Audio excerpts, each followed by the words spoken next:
Well, I think the most pressing issue is peace, is to do everything we can to address the multiplication of conflicts we are witnessing. Because peace is also something essential to limit the growth of this terrible terrorist developments we are witnessing. Unfortunately, all these conflicts, Syria, Iraq, but also Yemen, Afghanistan, Libya, Nigeria, Mali, all these conflicts are interlinked, and they are linked with global terrorism. You see fighters coming from all over and going to different of these countries, and you see terrorists coming from there, and also terrorists that are motivated by these conflicts in the countries where they live. And so to end these conflicts is also a way to put an end, or at least to strongly limit these dramatic terrorist developments we have witnessed in the recent past. So this will be my main concern, to work with member states strongly, to convene, to bring people together, to try to address the problems of global peace and global security. And of course, in this context, I have to say the priority is in Syria. Syria is the most dramatic of all the conflicts, and in which the people is suffering more than anywhere else. I think that what the Secretary General can do is, with his good offices, he's not the leader of the world, he's not the president of the world, is with humility, as you said, but with determination. What he can do is to try to bring together those countries that have an influence in the parties to the conflict, and help make them understand that this is a conflict in which nobody is winning, everybody is losing. And the people is suffering tremendously, but the stability of the region is being put seriously into question. See what happened in Iraq. And this conflict is triggering terrorist activities all over the world. And so I think there is much more to unite all states to stop this war than the eventual benefits that they might think they can obtain in a conflict that will never end and in which everybody will be losing.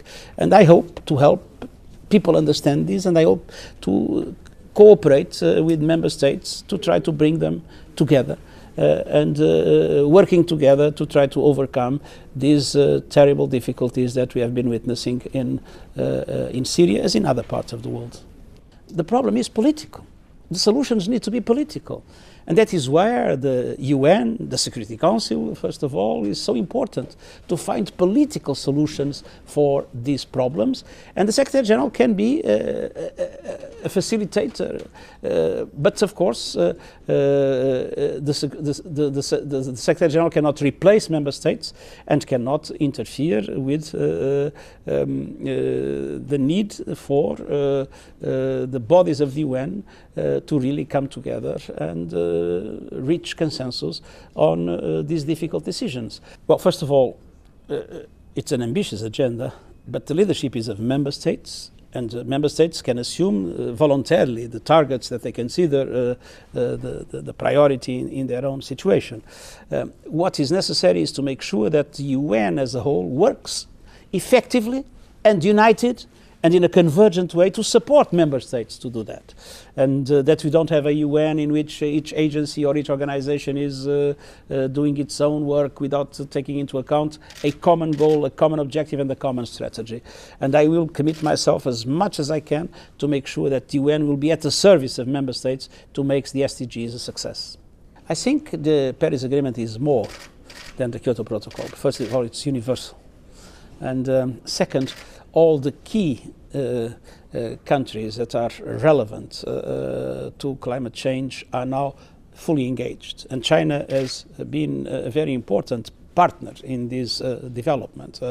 And I am strongly hoping that what still needs to be done will be possible, and that the level of demand that is necessary to make sure that the temperature will not grow more than 1.5 degrees, that these additional commitments will be made, and countries will fully assume the responsibility to make climate change something that is tamed, that is controlled.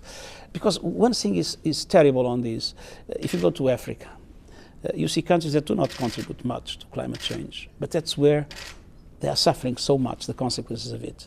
So it's a moral responsibility of us all, and I'm quite optimistic about the capacity of world leaders to really make it happen, to make the Paris Agreement be the starting platform to an effective control of climate change.